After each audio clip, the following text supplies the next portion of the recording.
ಜಿಲ್ಲಾಡಳಿತ, ಜಿಲ್ಲಾ ಪಂಚಾಯತ್, ಮಹಾನಗರ ಪಾಲಿಕೆ ಹಾಗೂ ಕನ್ನಡ ಮತ್ತು ಸಂಸ್ಕೃತಿ ಇಲಾಖೆಯ ಸಂಯುಕ್ತಾಶ್ರಯದಲ್ಲಿ ನವೆಂಬರ್ 8ರಂದು ನಗರದಲ್ಲಿ ಕನಕದಾಸರ ಜಯಂತ್ಯೋತ್ಸವವನ್ನು ಸಂಭ್ರಮದಿಂದ ಆಚರಿಸಲಾಯಿತು. ಬೆಳಿಗ್ಗೆ ಕನಕದಾಸರ ಭಾವಚಿತ್ರದ ಭವ್ಯ ಮೆರವಣಿಗೆಗೆ ಸಣ್ಣ ನೀರಾವರಿ, ವಿಜ್ಞಾನ ಮತ್ತು ತಂತ್ರಜ್ಞಾನ ಸಚಿವರಾದ ಎನ್ಎಸ್ ಬೋಸರಾಜು ಅವರು ಚಾಲನೆ ನೀಡಿದರು. ನಗರದ ಗಂಜ್ ಸರ್ಕಲ್ ಹತ್ತಿರದ ಕನಕದಾಸರ ವೃತ್ತದಿಂದ ಆರಂಭಗೊಂಡ ಮೆರವಣಿಗೆಯು ಬಸವೇಶ್ವರ ವೃತ್ತ, ಡಾಕ್ಟರ್ ಬಿಆರ್ ಅಂಬೇಡ್ಕರ್ ವೃತ್ತದ ಮಾರ್ಗವಾಗಿ ನಗರದ ರಂಗಮಂದಿರದವರೆಗೆ ಸಾಗಿತು.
ಜಿಲ್ಲಾ ರಂಗಮಂದಿರದಲ್ಲಿ ನಡೆದ ವೇದಿಕೆಯ ಕಾರ್ಯಕ್ರಮಕ್ಕೆ ಕರ್ನಾಟಕ ಪರಿಶಿಷ್ಟ ಪಂಗಡಗಳ ಅಭಿವೃದ್ಧಿ ನಿಗಮದ ಅಧ್ಯಕ್ಷರೂ ಆಗಿರುವ ರಾಯಚೂರು ಗ್ರಾಮಾಂತರ ಕ್ಷೇತ್ರದ ಶಾಸಕರಾದ ಬಸನಗೌಡ ದದ್ದಲ್ ಅವರು ಚಾಲನೆ ನೀಡಿದರು.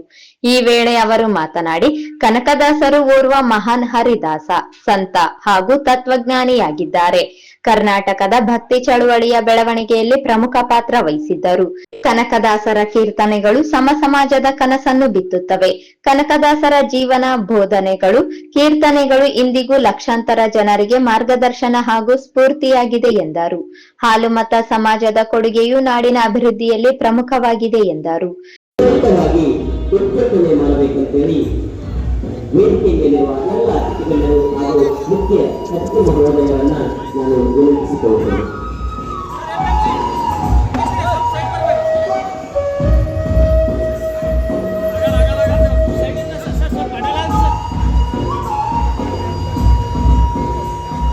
ಈಸುದೇವರ ಬಲಗಳಿದ್ದರು ಬಲವೇನು, ವಾಸುದೇವನ ಬಲವಿಲ್ಲದ ಈಸುದೇವರ ಬಲಗಳಿಲ್ಲದಿದ್ದರೆ ಬಲವೇನು, ವಾಸುದೇವನ ಬಲವಿಲ್ಲದವನಿಗೆ ದೇಶ ಕುಡಿತ ಕಾಗಿನೆಲೆಯಾಗಿ ಕೇಶವನ ಲೇಸಾದ ಚರಣ ಕಮಲದ ಬಲವು ಇಲ್ಲದ ತನಕ.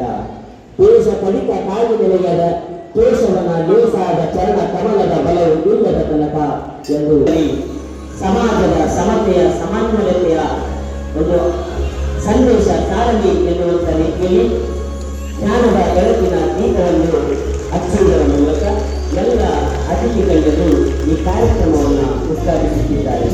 ಹಾಗೆ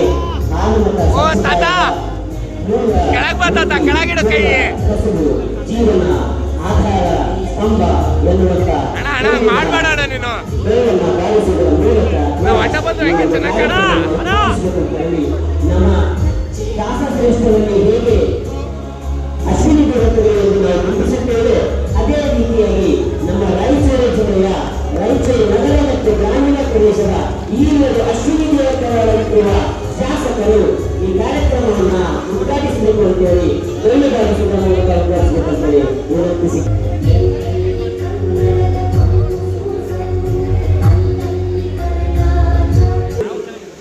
ಹುಟ್ಟು ಸುಳ್ಳು ಸುಂಟರಗಳಾಯಿತಂದ್ಯ ಹೊಟ್ಟೆ ಬಲು ಕೆಟ್ಟದೆಂದು ಎಷ್ಟು ಕಷ್ಟ ಮಾಡಿದರು ಬಿಟ್ಟು ಹೋಗಲಾಗಿ ಬಿಟ್ಟೆ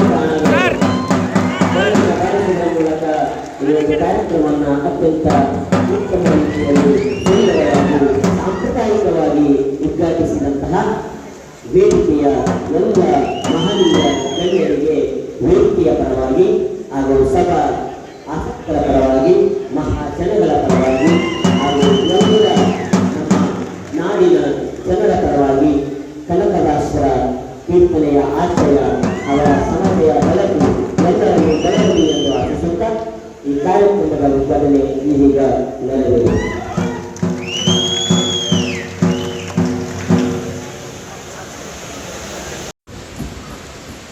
ಏನಿವತ್ತು ಸಂತ ಶ್ರೇಷ್ಠ ಕನಕದಾಸರವರ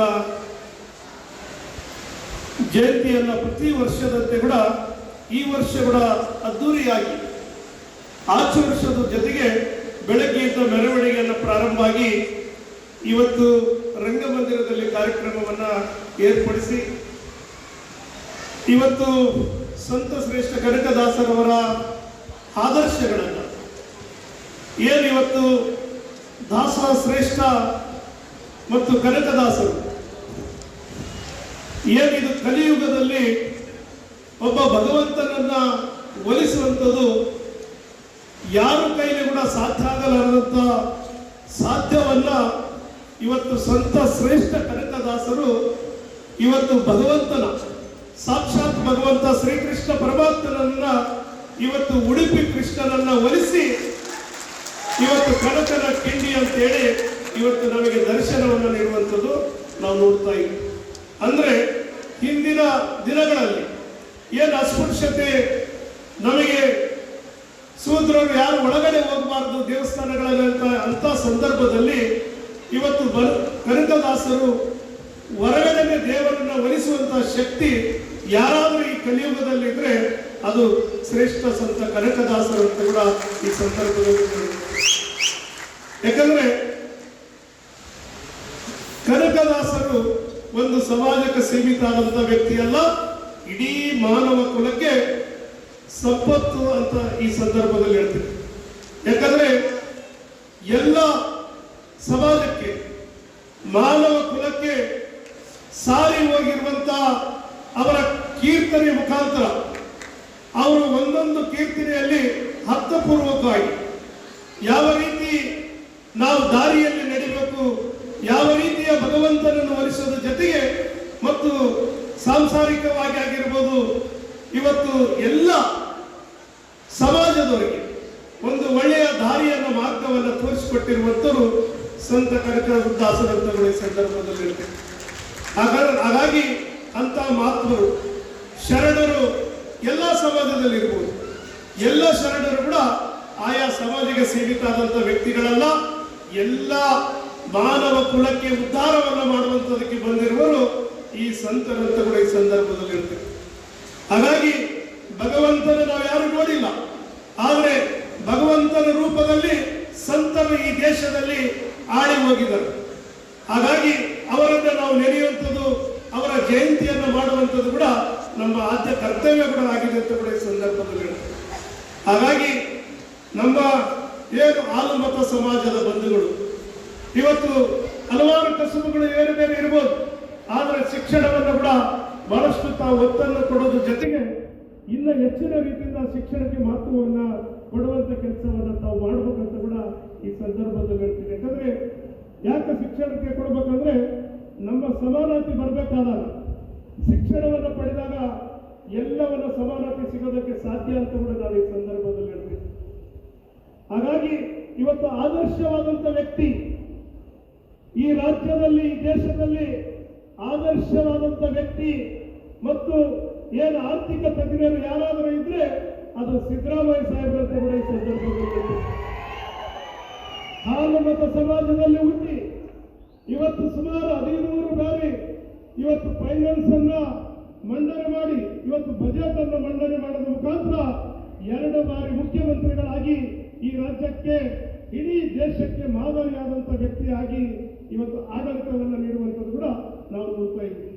ಅಂತ ಏನು ಅವರ ಆಡಳಿತಾವಧಿಯಲ್ಲಿ ಅಂತ ಸಂದರ್ಭದಲ್ಲಿ ನಾನು ಶಾಸಕನಾಗಿ ಅವರ ಏನು ಅನುಯಾಯಿಗಳಾಗಿ ಇವತ್ತು ನಾವು ಕೆಲಸ ಮಾಡ್ತಾ ಇದ್ದೀವಿ. ಅದು ನಮ್ಮ ಭಾಗ್ಯ ಅಂತ ಕೂಡ ನಾನು ಈ ಸಂದರ್ಭದಲ್ಲಿ ಹೇಳ್ತೀನಿ.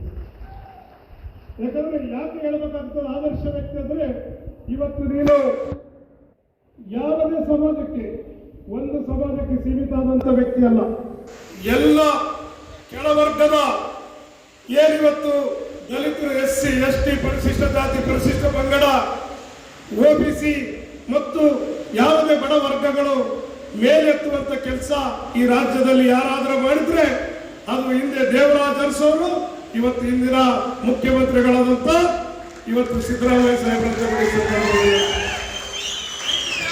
ಇವತ್ತು ಪಂಚ ಗ್ಯಾರಂಟಿಗಳು ಕೊಡೋದ್ರ ಜೊತೆಗೆ ಇವತ್ತು ಬಡವರ ತಾಯಿಯಂದರ ಇವತ್ತು ಎಲ್ಲರಿಗೂ ಬಡವರ ಮತ್ತು ಹಸುವಿಂದ ಮಲಗಬಾರದು ಅಂತ ಹೇಳಿ ಹಿಂದೆ 2013ರಲ್ಲಿ ಮುಖ್ಯಮಂತ್ರಿಗಳಾದಾಗ ಆವತ್ತು ಅನ್ನ ಭಾಗ್ಯವನ್ನು ಕೊಟ್ಟು ಆವತ್ತಿನ ಅನ್ನರಾಮಯ್ಯ ಆದಂತವ್ರು ಯಾರಾದ್ರೂ ಇದ್ರೆ ಅದು ಸಿದ್ದರಾಮಯ್ಯ ಸಾಹೇಬರು ಅಂತ ಕೂಡ ಈ ಸಂದರ್ಭದಲ್ಲಿ. ಮತ್ತೆ ಈಗಿನ 2023ರಲ್ಲಿ ಸರ್ಕಾರ ಬಂದ ಮೇಲೆ ಇವತ್ತು ಪಂಚ ಗ್ಯಾರಂಟಿಗಳನ್ನು ಕೊಟ್ಟು ಎಲ್ಲ ವರ್ಗಕ್ಕೆ ಇವತ್ತು ಪ್ರತಿಯೊಂದು ಯೋಜನೆಯನ್ನ ತಲುಪಿಸುವಂತ ಕೆಲಸವನ್ನ ನುಡಿದಂತೆ ನಡೆದಂತ ಯಾರಾದರೂ ನಾಯಕರಿದ್ರೆ ಅದು ಸಿದ್ದರಾಮಯ್ಯ ಸಾಹೇಬ್ರ ಕೂಡ ಈ ಸಂದರ್ಭದಲ್ಲಿ ಬಂಧುಗಳೇ, ಯಾಕೆ ನಮ್ಮ ನಾಯಕರೆಲ್ಲ ಮತ್ತು ನಮ್ಮ ಶರಣರನ್ನ ಯಾಕೆ ನೆನೆಸ್ಬೇಕಂದ್ರೆ ಮಾಡಿದಂತ ಆದರ್ಶ ಇರುವಂತ ವ್ಯಕ್ತಿಗಳನ್ನ ನಾವು ಯಾವತ್ತೂ ಕೂಡ ಮರಿಬಾರ್ದು ಅಂತ ಕೂಡ ನಾನು ಈ ಸಂದರ್ಭದಲ್ಲಿ ಹೇಳ್ತೀನಿ. ಯಾವುದೇ ಸಮಾಜದಲ್ಲಿ ಇರ್ಬೋದು, ಆದರ್ಶ ಆದಂತ ವ್ಯಕ್ತಿ, ಆದರ್ಶ ಆದಂತ ಶರಣರನ್ನ ನಾವು ಅವರ ದಾರಿಯಲ್ಲಿ ನಡೆದಾಗ ಮಾತ್ರ ನಮ್ಮ ಜೀವನ ಸಾರ್ಥಕ ಆಗ್ತದೆ ಅಂತ ಕೂಡ ಈ ಸಂದರ್ಭದಲ್ಲಿ ಹೇಳ್ತೀನಿ. ರಾಯಚೂರು ನಗರ ಕ್ಷೇತ್ರದ ಶಾಸಕರಾದ ಡಾಕ್ಟರ್ ಶಿವರಾಜ್ ಪಾಟೀಲ್ ಅವರು ಮಾತನಾಡಿ, ಹಾಲುಮತ ಸಮಾಜವು ದೊಡ್ಡ ಸಮಾಜವಾಗಿದೆ. ಈ ಸಮಾಜಕ್ಕೆ ದೊಡ್ಡ ಶಕ್ತಿ ಇದೆ ಎಂದರು. ನಗರದಲ್ಲಿ ಕನಕ ಭವನ ನಿರ್ಮಾಣಕ್ಕೆ ಒತ್ತು ಕೊಡಲಾಗಿದೆ. ಇದಕ್ಕಾಗಿ ಅಗತ್ಯ ಅನುದಾನ ಸಹ ನೀಡಲಾಗುತ್ತದೆ ಎಂದರು. ವಿಧಾನ ಪರಿಷತ್ ಶಾಸಕರಾದ ಎ ವಸಂತ್ ಕುಮಾರ್ ಅವರು ಮಾತನಾಡಿ, ಹಾಲುಮತ ಸಮಾಜದವರು ಜಾಗೃತರಾಗಬೇಕು, ಸಮಾಜವು ಒಗ್ಗಟ್ಟಾಗಿ ಮುಂದೆ ಬರಬೇಕು ಎಂದು ತಿಳಿಸಿದರು. ಕನಕದಾಸರ ಪುತ್ಥಳಿಯನ್ನು ಇಡೀ ರಾಯಚೂರು ಕಲ್ಯಾಣ ಮಂಟಪದಿಂದ ರಂಗಮಂದಿರವರೆಗೆ ಮೆರವಣಿಗೆ ಮಾಡಿ ಬಂದಂತ ಎಲ್ಲ ಸಹೋದರ ಸಹೋದರಿಯರ ಪಾದಾರವಿಂದಗಳಿಗೆ ವಂದಿಸಿ ಇವತ್ತು ಬಹಳ ಸಂತೋಷ ಆಗ್ತದೆ. ಬಹುಶಃ ಇವತ್ತು ಹಾಲುಮತ ಸಮಾಜ ಅಂತ ಏನು ತೋರಿಸಿಕೊಟ್ಟಿದ್ದೀರಿ ಕರ್ನಾಟಕ ರಾಜ್ಯದಲ್ಲಿ ಬೇರೆ ಯಾವ ರಾಜ್ಯದಲ್ಲಿ ತೋರಿಸಿಕೊಟ್ಟಿಲ್ಲ ಅನಿಸ್ತದೆ. ನೀವೆಲ್ಲರೂ ಒಗ್ಗಟ್ಟಾದ್ರೆ ಏನು ಬೇಕಾದ್ರೂ ಮಾಡಬಹುದು ಅಂತ ಹೇಳಿ ಸಿದ್ದರಾಮಯ್ಯ ಸಾಹೇಬರು 2 ಸಾರಿ ಮುಖ್ಯಮಂತ್ರಿ ಮಾಡಿ ನೀವು ತೋರಿಸ್ಬಿಟ್ರಿ. ಬಹುಶಃ ಹಾಲುಮತ ಸಮಾಜ ಒಗ್ಗಟ್ಟಾಗಿ ಯಾರನ್ನ ನೀವು ಬೆಂಬಲಿಸ್ತಿರೋ ಅದೇ ಪಕ್ಷ ಅಧಿಕಾರ ಬರ್ತದೆ, ಅವರೇ ಮುಖ್ಯಮಂತ್ರಿ ಆಗ್ತಾರೆ ಅಂತ ಹೇಳ್ತಾ ಇದ್ದಾರೆ. ಬಹುಶಃ ಮುಖ್ಯಮಂತ್ರಿಗಳು ನಮ್ಮ ಬಸವಣ್ಣಪ್ಪನವರ ಏನು ಬಯಕೆ ಇದೆ, ಆ ಬಯಕೆ ಈಡೇರಿಸಿದ್ರೆ ಬಹುಶಃ ಅವತ್ತು ಅವರು ಹಾಲುಮತ ಸಮಾಜಕ್ಕೆ ಇನ್ನೊಬ್ಬ ಕನಕ ಮೂರ್ತಿ, ಕನಕ ಜಯಂತಿ ಆಚರಣೆ ಮಾಡುವಂತ ಮೂರ್ತಿಗಳಾಗ್ತಾರೆ ಅಂತ ಹೇಳಿ. ಕನಕದಾಸರು ಒಂದು ಸಮಾಜಕ್ಕೆ ಸೀಮಿತರಾದವರಲ್ಲ, ಅವರು ಬಹುಶಃ ದೇವರನ್ನು ಒಲಿಸಿಕೊಂಡಂತ ಮಹಾನ್ ಪುರುಷರು ಅಂತ ಹೇಳಲಿಕ್ಕೆ ಬಯಸ್ತಾರೆ. ಅವ್ರನ್ನ ಅಂದಿನ ಸಾಮಾಜಿಕ ಪಿಡುಗುಗಳಿಂದ ದೇವಸ್ಥಾನದಲ್ಲಿ ಬಿಡಲಿಲ್ಲ ಅಂದ್ರೆ ಅವರು ಹೊರಗಡೆ ಕುಂತು ಶ್ರೀಕೃಷ್ಣನನ್ನು ಜಪ ಮಾಡಿದ್ರೆ ಶ್ರೀಕೃಷ್ಣನೇ ಅವರೊಟ್ಟಿಗೆ ತಿರುಗಿ ಕನಕ ಪಿಂಡಿ ಮಾಡುವ ಮೂಲಕ ಅದ್ರ ಮೂಲಕ ಅವ್ರಿಗೆ ಆಶೀರ್ವಾದ ಮಾಡಿದಂತ ಮಹಾನ್ ಕೀರ್ತಿ ಉಳ್ಳಂತ ವ್ಯಕ್ತಿಗಳು. ಆ ಬೀರ್ಲಿಂಗೇಶ್ವರ, ಮಾಳಿಂಗರಾಯ ಮತ್ತು ಮೈಲಾರೇಂದ್ರ ಆಶೀರ್ವಾದ ನಮ್ಮ ಮೇಲಿದೆ, ನಿಮ್ಮ ಮೇಲೆ ಸದಾ ಇದೆ ಅಂತ ಹೇಳಿಕೆ ಬಯಸ್ತೇನೆ. ನೀವೇನಾದ್ರೂ ಮಾತು ಕೊಟ್ಟು ಭಂಡಾರ ಹಚ್ಚಿದ್ರೆ ನನ್ನಂತವ್ರು 3 ಸರಿ ಶಾಸಕನಾಗಿ ಮಾಡಿದ್ದಾರೆ. ಬಹುಶಃ ಈ ಕೀರ್ತಿ ರಾಯಚೂರು ಜಿಲ್ಲೆಯಲ್ಲಿ ನೀವು ಯಾರಿಗೂ ಕೊಟ್ಟಿಲ್ಲ, ಅದು ನನಗೆ ಕೊಟ್ಟಿದ್ರು ಅಂತ ಹೇಳಿಕೆ ಬಯಸ್ತೇನೆ. ನನ್ನ ಜೀವಂತ ಇರೋವರೆಗೆ ಈ ಸಮಾಜಕ್ಕೆ ಯಾವತ್ತೂ ಚಿರಋಣಿಯಾಗಿರ್ತಾರೆ, ಸಮಾಜದ ಕಷ್ಟ ಸುಖಗಳಲ್ಲಿ ಯಾವತ್ತೂ ಬೆನ್ನೆಲುಬಾಗಿರುತ್ತದೆ ಅಂತ ಹೇಳ್ತೇನೆ. ನಿಮ್ಮೆಲ್ಲರ ಆಶೀರ್ವಾದದಿಂದ ಗೆದ್ದಂತ ನಾನು ಕಳೆದ ಅವಧಿಯಲ್ಲಿ 30 ಗುಂಟೆ ಜಾಗ ಯರಮರಸಲ್ಲಿ ನಿಮ್ಮ ಸಮಾಜಕ್ಕೆ ಮೀಸಲಿಟ್ಟು ಕೊಟ್ಟಿದ್ದೇನೆ. ಅದೇ ಅಲ್ಲಿ ಮತ್ತೆ ಭವನ ಮಾಡಲಿಕ್ಕೆ ಸನ್ಮಾನ್ಯ ಮುಖ್ಯಮಂತ್ರಿಗಳು ಸಿದ್ದರಾಮಯ್ಯನವರು 25 ಕೋಟಿ ರೂಪಾಯಿ ಅನುದಾನ ಬಿಡುಗಡೆ ಮಾಡಿದರೆ 1 ಕೋಟಿ ರೂಪಾಯಿ ಅನುದಾನ ಭವನ ನಿರ್ಮಾಣ ಮಾಡಲಿಕ್ಕೆ ನಾನು ಬಿಡುಗಡೆ ಮಾಡ್ತೇನೆ ಅಂತ ಹೇಳಿಕೆ. ಅದೇ ರೀತಿ 25 ಲಕ್ಷ ರೂಪಾಯಿ ನಿಮ್ಮ ಸಮಾಜದ ರುದ್ರಭೂಮಿ ಅಭಿವೃದ್ಧಿಗೂ ನಾನು ಬಿಡುಗಡೆ ಮಾಡಿದ್ದೇನೆ ಮತ್ತು 15 ಲಕ್ಷ ರೂಪಾಯಿ ಹಳೆಯದಂತ ಬೀರ್ಲಿಂಗೇಶ್ವರ ಗುಡಿ ಊರು ಹೊರಗಡೆ ಇದೆ, ಅದಕ್ಕೂ ನಾನು ಬಿಡುಗಡೆ ಮಾಡ್ತೇನೆ ಅಂತ ಹೇಳಿಕೆ. ನಿಮ್ಮೆಲ್ಲ ಒಂದು ಮಾತು ದತ್ತಲ್ ಸಾಹೇಬರು ಹೇಳಿದ್ರು, ನಾನು ಹೇಳ್ತಾ ಇದ್ದೇನೆ, ಸಮಾಜ ಒಗ್ಗಟ್ಟಾದಿದ್ರು ಏನು ಬೇಕಾದ್ರೂ ನಿಮ್ಮ ಮನೆ ಬಾಗಿಲಿಗೆ ಬರ್ತದ. ಅದು ಶಿವರಾಜ್ ಪಾಟೀಲ್ ಇರ್ಬೋದು, ದತ್ತಲ್ ಇರ್ಬೋದು, ಯಾರಾದ್ರೂ ಇರ್ಬೋದು. ನಿಮ್ಮ ಮನೆ ಬಾಗಿಲಿಗೆ ಸರ್ಕಾರಗಳು, ಅಧಿಕಾರಿಗಳು, ಜನಪ್ರತಿನಿಧಿಗಳು ಬರ್ಬೇಕಂದ್ರೆ ನೀವು ಒಗ್ಗಟ್ಟಾಗಿದ್ದಾಗ ಮಾತ್ರ ಅದು ಸಾಧ್ಯ ಅಂತ ಹೇಳಿಕ್ಕೆ ಬಯಸ್ತೇನೆ. ಆ ನಿಟ್ಟಿನಲ್ಲಿ ನೀವು ಯಾವತ್ತೂ ಒಗ್ಗಟ್ಟಾಗಿರ್ಬೇಕು. ಯಾರು ಬಂದರೂ ನಿಮ್ಮನ್ನು ಹೊಡೆಯುವಂತ ಕೆಲಸ ಆಗಬಾರ್ದು. ನಿಮ್ಮ ಬಯಕೆ ಮುಖ್ಯಮಂತ್ರಿಗಳು ಈಡೇರಿಸ್ತಾರೆ ಅಂತೇಳಿ ನನಗೆ ಸಂಪೂರ್ಣ ಭರವಸೆ ಇದೆ. ಅವ್ರು ಹೆಂಗೆ ಈಡೇರಿಸ್ತಾರೋ ಗೊತ್ತಿಲ್ಲ, ಅದು ಈಡೇರಿಸ್ಬೇಕಂತೇಳಿ ನಾನು ಒತ್ತಾಯ ಮಾಡಲಿಕ್ಕೆ ಬಯಸ್ತೇನೆ. ಹಾಗಾಗಿ ಬಂಧುಗಳೇ, ಇವತ್ತು ಭವನ ಕಟ್ಟಲಿಕ್ಕೆ ದಯಮಾಡಿ ಸಮಾಜದ ಎಲ್ಲ ಹಿರಿಯರಿದ್ರಿ. ಕಳೆದ ಸಾರಿನೂ ನಾನು 25 ಲಕ್ಷ ಕೊಟ್ಟಿದ್ದೆ, ಅದು ಇನ್ನೂ ಖರ್ಚಾಗಿಲ್ಲ. ಈ ಸರಿ ಮತ್ತೆ 1 ಕೋಟಿ ಬಿಡುಗಡೆ ಮಾಡ್ತೇನೆ. ನೀವೇನ್ ಮಾಡ್ತಿರೋ ಏನಿಲ್ಲ ಗೊತ್ತಿಲ್ಲ. ದಯಮಾಡಿ ಒಂದು ವಿಧಾನಸೌಧ, ಮಿನಿ ವಿಧಾನಸೌಧದಂಗಾಗಬೇಕು. ನೀವನ್ನ 5 ಕೋಟಿ ತರ್ತಿರೋ 10 ಕೋಟಿ ತರ್ತಿರೋ ಗೊತ್ತಿಲ್ಲ, ಆದ್ರೆ 1 ಕೋಟಿಯಲ್ಲಿ ನೀವು ಭವನ ನಿರ್ಮಾಣ ಮಾಡಲಿಕ್ಕೆ ಶಂಕುಸ್ಥಾಪನಾ ಮುಖ್ಯಮಂತ್ರಿಗಳು ಬರುವವರಿದ್ದಾರೆ ಮುಂದಿನ ತಿಂಗಳು. ಅದಕ್ಕೆ ಶಂಕುಸ್ಥಾಪನೆ ಮಾಡುವಂತ ಕೆಲಸ ಮುಖ್ಯಮಂತ್ರಿಗಳಿಂದನೇ ಆಗಲಿ ಅಂತೇಳಿ, ನಿಮ್ಗೆ ಇನ್ನೂ ಏನಾದರೂ ಈ ಸಮಾಜಕ್ಕೆ ಅವಶ್ಯಕತೆ ಬಿದ್ದಲ್ಲಿ ನಾನು ಯಾವತ್ತೂ ಸಮಾಜದ ಬೆನ್ನೆಲುಬು ಇರ್ತೇನೆ. ಮತ್ತು 14 ಗುಂಟೆಗಳು ಇವತ್ತು ಸಮಾಜದ ಹಾಸ್ಟೆಲ್, ಬಡ ವಿದ್ಯಾರ್ಥಿಗಳ ಹಾಸ್ಟೆಲ್ಗೆ ಸರ್ಕಾರ ಮೀಸಲಿಟ್ಟಿದೆ. ಆ ಹಾಸ್ಟೆಲ್ ಕಟ್ಟಲಿಕ್ಕೂ ನಾನು ಸಂಪೂರ್ಣ ಸಹಾಯ ಮಾಡ್ತೇನೆ ಅಂತೇಳಿ ನಿಮ್ಮ ಪ್ರೀತಿ, ವಿಶ್ವಾಸ, ಅಭಿಮಾನ ನನ್ನ ಮೇಲೆ ಯಾವ ಕಾರಣಕ್ಕೂ ಇದೇ ರೀತಿ ಇಲ್ಲ ಅಂತೇಳಿ ಬೇಡಿಕೊಂಡು ನಿಮ್ಮೆಲ್ಲರಿಗೂ ವಂದಿಸಿ ನನ್ನ ಮಾತನ್ನು. ಇವತ್ತು ಕನಕ ಜಯಂತಿಯಲ್ಲಿ ನಾವೆಲ್ಲರೂ ಕೂಡ ಬಹಳ ಅತ್ಯಂತ ಉತ್ಸಾಹದಿಂದ ಪಾಲ್ಗೊಂಡಿದ್ದೇವೆ. ಭಕ್ತಿಪೂರ್ವಕವಾಗಿ, ಗೌರವಪೂರ್ವಕವಾಗಿ ಕನಕದಾಸರ ಅವರ ವಿಚಾರಗಳನ್ನು, ಅವರು ಹೇಳಿಕೊಟ್ಟಿರುವಂಥ ಸಂದೇಶಗಳನ್ನು ಇವತ್ತು ನಾವು ಮೆಲುಕು ಹಾಕುತ್ತಾ ಸಮಾಜಕ್ಕೆ ಒಂದು ಒಳ್ಳೆಯ ಸಂದೇಶವನ್ನು ನೀಡುವ ನಿಟ್ಟಿನಲ್ಲಿ ನಾವೆಲ್ಲರೂ ಕೂಡ ಇಲ್ಲಿ ಸಮಾವೇಶಗೊಂಡಿದ್ದೇವೆ. ತಮಗೆಲ್ಲರಿಗೂ ಗೊತ್ತಿರುವಂತೆ ಇಡೀ ಸಮಾಜ ಕಂಡ ಅತ್ಯಂತ ದಾಸಶ್ರೇಷ್ಠರು, ಸಂತರು ಆಗಿನ ಕಾಲದಲ್ಲಿ 500 ವರ್ಷಗಳ ಹಿಂದೆ ತಮ್ಮದೇ ಆದಂಥ ವಿಚಾರಧಾರೆಗಳಿಂದ ಪ್ರಗತಿಪರ ಚಿಂತನೆಗಳಿಗೆ ಮಕ್ಕಳ ಬುನಾದಿಯನ್ನು ಹಾಕಿಕೊಟ್ಟವರು ಯಾರಾದರೂ ಇದ್ದರೆ ಅದು ಕನಕದಾಸ. ಅವರು ತಮ್ಮ ಕೀರ್ತನೆಗಳ ಮೂಲಕ ಸಮಾಜದಲ್ಲಿರುವಂಥ ಅಂಕುಡೊಂಕುಗಳನ್ನು ತಿದ್ದುವ ಪ್ರಯತ್ನದಲ್ಲಿ, ಮೇಲು ಕೀಳೆಂಬ ಭಾವನೆಯನ್ನು ಬಲಿಸುವ ನಿಟ್ಟಿನಲ್ಲಿ, ಅಸ್ಪೃಶ್ಯತೆಯ ಭಾವನೆಯನ್ನು ತೊಡೆದು ಹಾಕುವ ನಿಟ್ಟಿನಲ್ಲಿ ತಮ್ಮದೇ ಆದಂಥ ವಿಶೇಷವಾದ ಕೀರ್ತನೆಗಳನ್ನು ರಚನೆ ಮಾಡಿ ಅವುಗಳನ್ನು ಹಾಡುವ ಮೂಲಕ ಜನರಲ್ಲಿ, ಸಮಾಜದಲ್ಲಿ ಜಾಗೃತಿಯನ್ನು ಮೂಡಿಸಿ ಬದಲಾವಣೆಯನ್ನು ತರುವಂಥ ನಿಟ್ಟಿನಲ್ಲಿ ತಮ್ಮದೇ ಆದಂಥ ಸಾಮಾಜಿಕ ಕ್ರಾಂತಿಯನ್ನು ಮೊಳಗಿಸಿದಂಥ ದಾಸಶ್ರೇಷ್ಠರು ಕನಕದಾಸ. ಆ ಹಿನ್ನೆಲೆಯಲ್ಲಿ ಅವರನ್ನು ನಾವು ಸಮಾಜದ ಚಿಂತಕರು, ದಾರ್ಶನಿಕರು, ಸಂತರು ಅಂತೇಳಿ ಕೂಡ ನಾವೆಲ್ಲ ಕರಿತೇವೆ. ವೈಯಕ್ತಿಕವಾಗಿ ನಾನು ಅವರು ಒಬ್ಬ ಮಹಾನ್ ಪ್ರಗತಿಪರ ಚಿಂತಕರು ಎನ್ನುವಂಥ ಮಾತನ್ನು ಕೂಡ ಹೇಳಲಿಕ್ಕೆ ಇಚ್ಛಪಡ್ತೇನೆ. ಅವರ ಏನು ಭದ್ರ ಬುನಾದಿಯ ಆಧಾರದ ಮೇಲೆ ಇವತ್ತು ಸಾಮಾಜಿಕ ವ್ಯವಸ್ಥೆಯಲ್ಲಿ ಸೋಷಿಯಲಿಸಂ ಹುಟ್ಟಿಕೊಂಡಿದೆ. ಅಂಬೇಡ್ಕರ್ ಅವರ ವಿಚಾರಧಾರೆಗಳು ಕೂಡ ಆ ವಿಚಾರಧಾರೆಗಳಿಗೆ ಮೂಲ ಕೂಡ ನಮ್ಮ ಕನಕದಾಸರು ಮತ್ತು ಬಸವಣ್ಣ ಅವರು ಅಂತ ಹೇಳಿದ್ರು ಕೂಡ ತಪ್ಪಾಗಲಿಕ್ಕಿಲ್ಲ ಎನ್ನುವಂಥ ಮಾತನ್ನು ನಾನು ಈ ಸಂದರ್ಭದಲ್ಲಿ ಹೇಳಲಿಕ್ಕೆ ಇಚ್ಛಪಡ್ತೇನೆ. ಅಂಥ ಒಬ್ಬ ಮಹಾನ್ ಸಂತರ, ದಾರ್ಶನಿಕರ ಇಲ್ಲಿ ನಾವು ನೆನಪು ಮಾಡಿಕೊಳ್ಳುವಂಥದ್ದು, ಸ್ಮರಣೆ ಮಾಡುವಂಥದ್ದು, ಅವರ ವಿಚಾರಧಾರೆಗಳನ್ನು ಇಲ್ಲಿ ನಾವು ಸ್ಮರಿಸುವಂಥದ್ದು, ಆ ವಿಚಾರಧಾರೆಗಳ ಮೂಲಕ ಸಮಾಜವನ್ನು ಒಂದು ಸುಸ್ಥಿರ ಸ್ಥಿತಿಯಲ್ಲಿ ನಾವು ಕೊಂಡೊಯ್ಯುವಂಥ ಒಂದು ಪ್ರಯತ್ನ, ಜವಾಬ್ದಾರಿ ನಮ್ಮೆಲ್ಲರ ಮೇಲಿದೆ ಎನ್ನುವಂಥ ಮಾತನ್ನು ಹೇಳ್ತಾ, ಇವತ್ತು ಮಾನವತ ಸಮಾಜ, ಹಿಂದುಳಿದ ವರ್ಗಕ್ಕೆ ಸೇರಿದಂಥ ಸಮಾಜ, ನಾವೆಲ್ಲರೂ ಕೂಡ ಜಾಗೃತರಾಗಬೇಕಾದಂಥ ಅವಶ್ಯಕತೆ ಇದೆ.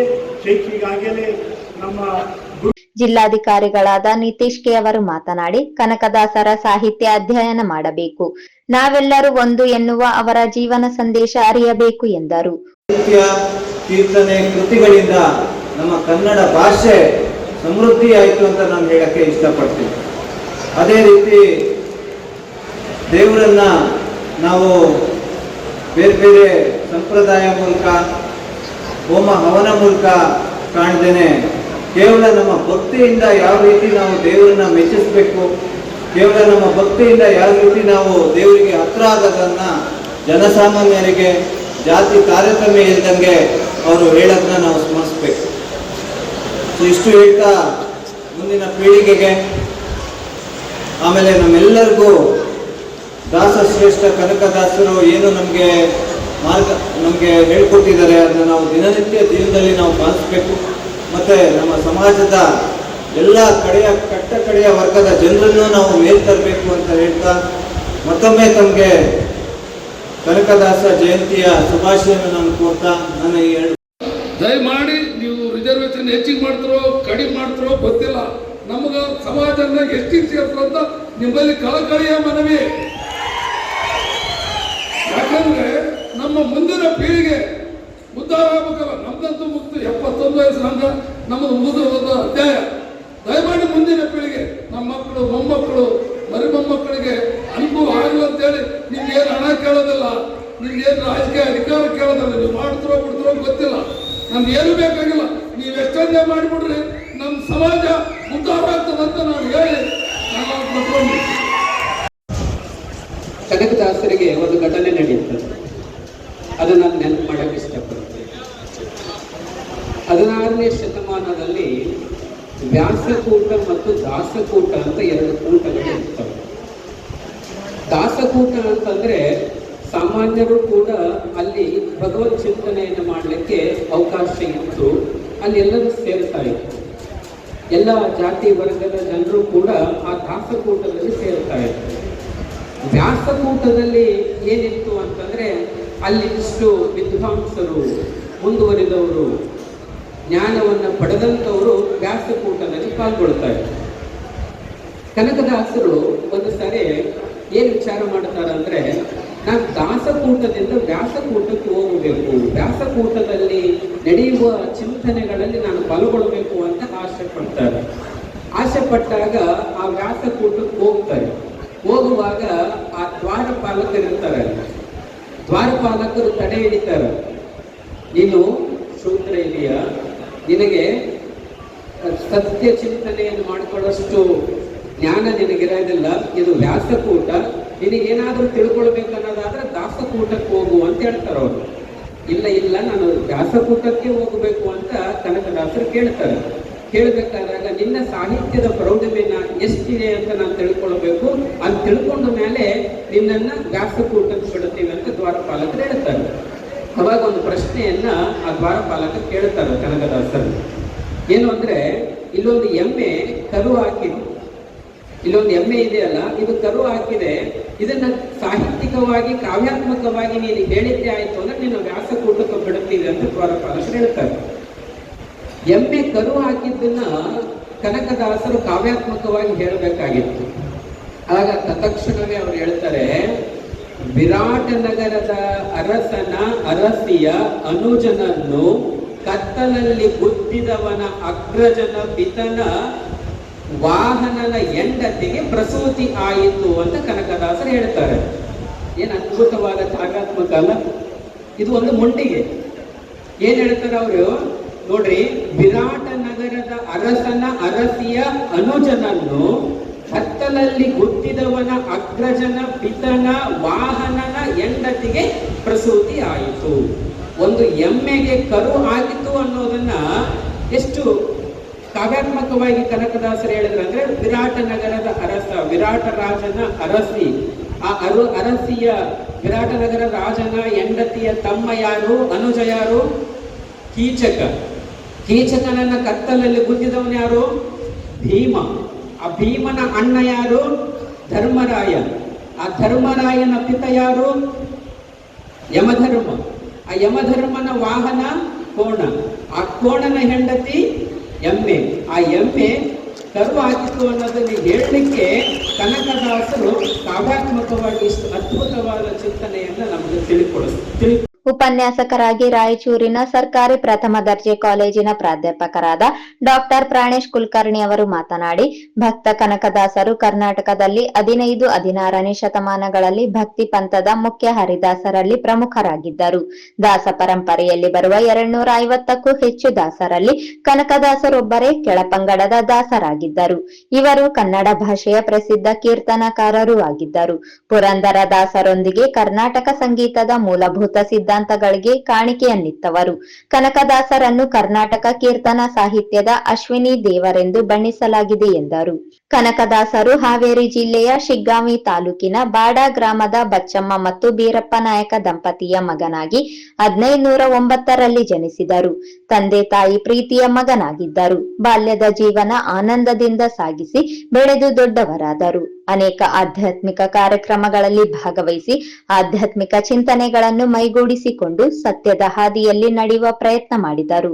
ಜಾತ್ಯತೀತತೆಯ ಭಾವನೆ ಸರ್ವರಲ್ಲಿಯೂ ಮೂಡಿಸಲು ಪ್ರಯತ್ನಿಸಿದರು ಎಂದರು. ಕನಕರ ಏನು ಕೃತಿಯವ, ಕನಕರ ಏನು ಹಾಡುಗಳವ, ಕನಕರದ ಏನು ದರ್ಶನದ, ಅದರೊಳಗೆ ಭಕ್ತಿಯೊಂದಿಗೆ ತಾವು ವಿಜ್ಞಾನವನ್ನು ಕೂಡ ಕಾಣಬಹುದು. ಸಾಮಾನ್ಯವಾಗಿ ನಾವು ಯಾವುದೇ ಸಂತ ಮತ್ತು ಶರಣರನ್ನು ಕೇವಲ ಧರ್ಮ ಮತ್ತು ಭಕ್ತಿಗೆ ಹೋಲಿಸಿ ನೋಡಿದಾಗ ಮಾತ್ರ ನಮಗೇನಾಗ್ತದೆ ಅವ್ರ ಬಗ್ಗೆ ಅಷ್ಟು ನಮಗೆ ವಿಶೇಷವಾದ ಯುವಕರಾಗಲಿ ಅವರಿಂದ ದೂರ ಸರಿಯೋದೊಂದು ಪ್ರವೃತ್ತಿ ನಾವು ನೋಡ್ತಾ ಇದ್ದೀವಿ. ಆದರೆ ಅವರ ಒಂದು ಕೃತಿಯಲ್ಲಿ ಅವರ ಕೊಡುಗೆಗಳಲ್ಲಿ ನಾವು ವಿಜ್ಞಾನವನ್ನು ನೋಡಿಕೊಂಡು ಅದಕ್ಕೆ ಭಕ್ತಿಯೊಂದಿಗೆ ನಾವು ತಾಳ ಹಾಕಿದರೆ ನಮಗೆ ಅವ್ರ ಬಗ್ಗೆ ಹೆಚ್ಚಿನ ಶ್ರದ್ಧೆ ಮತ್ತು ಹೆಚ್ಚಿನ ಅಧ್ಯಯನ ಮಾಡಲಿಕ್ಕೆ ನಮಗೆ ಉತ್ಸಾಹ ಸಿಗ್ತದೆ. ಕನಕದಾಸರ ತಂದೆ ಮತ್ತು ತಾಯಿಗಳಿಗೆ ಪುತ್ರದ್ದು ಅವರಿಗೆ ವರ ಇರೋದಿಲ್ಲ. ಹೀಗಾಗಿ ಬಹಳ ಚಿಂತೆ ಮಾಡಿ ಅವರು ದೇವರಿಗೆ ಬೇಡ್ಕೋತಾರೆ, ನಮ್ಗೇನಾದರೂ ಸಂತಾನ ಆದರೆ ತಿರುಪತಿ ತಿಮ್ಮಪ್ಪ ನೆನಪಿಸ್ತೀವಿ ಅವರಿಗೆ ಅಂತ ಹೇಳಿ. ಬಹಳ ದಿನಗಳ ನಂತರ ಅವರಿಗೆ ಮಗು ಜನನ ಆಗ್ತದೆ. ಆ ಮಗುವಿಗೆ ಏನಂತಂದ್ರೆ ತಿಮ್ಮಪ್ಪ ಅಂತ ಹೇಳಿ ಹೆಸರಿಡ್ತಾರೆ. ಈ ತಿಮ್ಮಪ್ಪ ಅವರ ತಂದೆ ಬೀರಪ್ಪ ಮತ್ತು ಬಚ್ಚಮ್ಮ ಅವರು ಬಹಳ ಶ್ರದ್ಧಾವಂತರಾಗಿರ್ತಾರೆ. ಆ್ಯಂಡ್ ಇವರು ವಿಜಯನಗರ ಸಾಮ್ರಾಜ್ಯದ ಸೈನ್ಯದಲ್ಲಿ ಕೂಡ ಇರ್ತಾರೆ. ಬಾಲ್ಯದಲ್ಲಿಯೇ ಬೀರಪ್ಪ ಅವರು ತಿಮ್ಮಪ್ಪ ನಾಯಕರನ್ನ ಬಿಟ್ಟು ಹೋಗ್ತಾರೆ. ಇವರು ಮುಂದೆ ತಮ್ಮ ವೇದ ಅಧ್ಯಯನ ಮಾಡೋ ಸಲುವಾಗಿ ವಿಜಯನಗರದ ವ್ಯಾಸರಾಜರ ಹತ್ರ ಹೋಗ್ತಾರೆ. ಅಲ್ಲಿ ವೇದಾಧ್ಯಯನ ಮಾಡ್ತಾರೆ. ಕನಕದಾಸರು ಅವರಿಗೆ ಕನಕದಾಸ ಅಂತ ಹೇಳಿ ಬರಲಿಕ್ಕೆ, ತಿಮ್ಮಪ್ಪ ಅವರಿಗೆ ಕನಕದಾಸ ಅಂತ ಹೇಳಿ ಕರೀಲಿಕ್ಕೆ ಕಾರಣ ಏನಂತಂದ್ರೆ ಅವರಿಗೆ ಚಿನ್ನದ ಒಂದು ಖನಿಜ ಸಿಗ್ತದೆ, ಅವರಿಗೆ ಬಹಳ ಸಂಪತ್ತು ಸಿಗ್ತದೆ. ಅವರಿಗೆ ಆ ಚಿನ್ನವನ್ನ ದಾನ ಮಾಡಿದ್ದಕ್ಕಾಗಿ ಕನಕದಾಸ ಅಂತ ಹೇಳಿ ಬಿರುದು ಕೊಡ್ತಾರೆ ಅಂತ ಹೇಳಿ ಎಲ್ಲರೂ ಅಂತಾರೆ. ಬಟ್ ನಾನು ಅದಕ್ಕೆ ಎರಡನೇ ದೃಷ್ಟಿಯಿಂದ ನೋಡಲಿಕ್ಕೆ ಬಯಸ್ತೇನೆ. ಅವರು ಕನಕವನ್ನ ದಾನ ಮಾಡಿದಕ್ಕೆ ಅವರಿಗೆ ಕನಕದಾಸ ಅಂತಾರೆ ಅನ್ನೋದು ಎಷ್ಟು ನಿಜನೋ, ಕನಕವನ್ನ ಬಿಟ್ಟಿದ್ದಕ್ಕಾಗಿ ಕನಕನೇ ಅವರಿಗೆ ದಾಸವಾಗಿರುವುದಕ್ಕೆ ಕನಕದಾಸ ಅಂತಾರೆ ಅನ್ನೋದು ನನ್ನ ನಂಬಿಕೆ. ಸಾಮಾನ್ಯವಾಗಿ ನಾವು ಯಾವುದನ್ನ ಇಟ್ಕೊಳ್ತೀವೋ, ನಾವು ಯಾವುದನ್ನ ಹಿಡ್ಕೊಳ್ತೀವೋ ಅದು ನಮಗೆ ಒಡೆಯ ಆಗ್ತದೆ, ನಾವು ಅದರ ಗುಲಾಮರಾಗ್ತೀವಿ.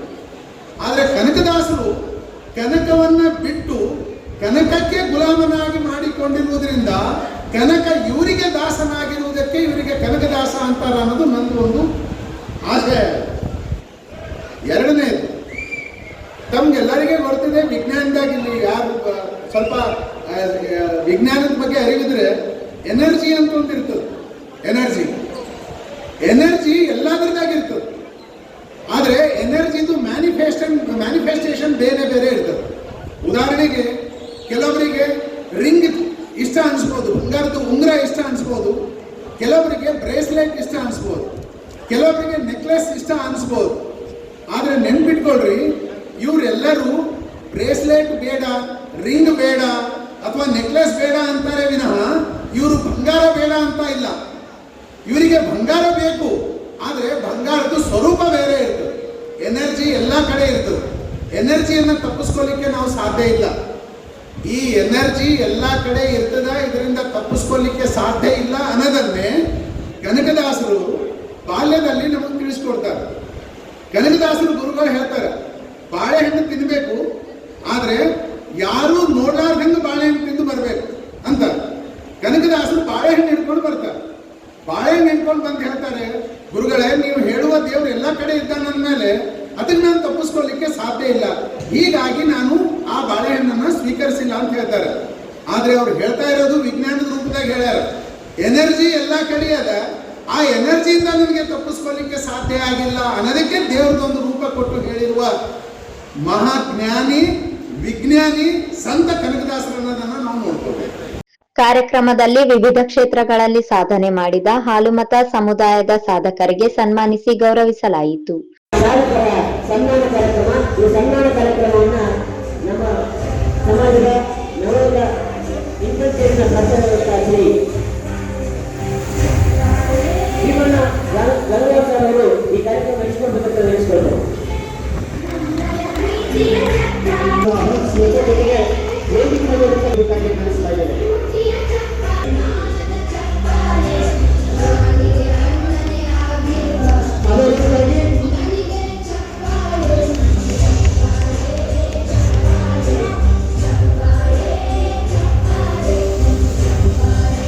ವಿವಿಧ ಕ್ಷೇತ್ರಗಳಲ್ಲಿ ಸಾಧನೆಗಳನ್ನು ಮಾಡಿರ್ತಕ್ಕಂಥ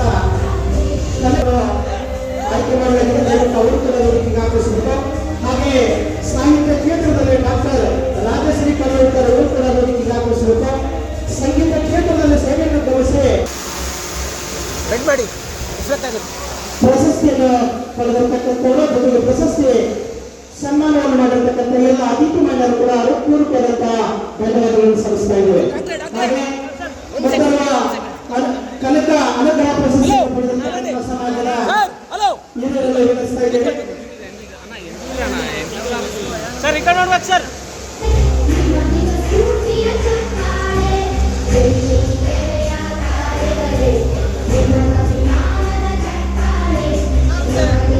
ಥ್ಯಾಂಕ್ ಯು ಸರ್. ಹಾಗೆಯೇ ಕನಕ ಅನುಗ್ರಹ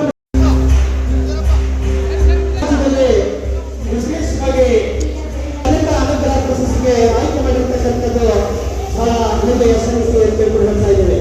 ಹಾಗೆಯೇ ಇವರೆಲ್ಲರೂ ಕೂಡ ವೇದಿಕೆ ಮೇಲೆ ಆಸಕ್ತರಾಗಿರ್ತಕ್ಕಂಥ ಎಲ್ಲ ಶಾಸಕರು ಹಾಗೂ ಸಮಾಜದ ಮುಖಂಡರು ಹಾಗೂ ಸ್ವಾಮೀಜಿಗಳು ಇವರನ್ನು ಸನ್ಮಾನಿಸಿ ಗೌರವಿಸುತ್ತಾ ಇದ್ದಾರೆ. ಇವರೆಲ್ಲರೂ ಕೂಡ ಜೋರಾಗಿ ಚಪ್ಪಾಳೆ.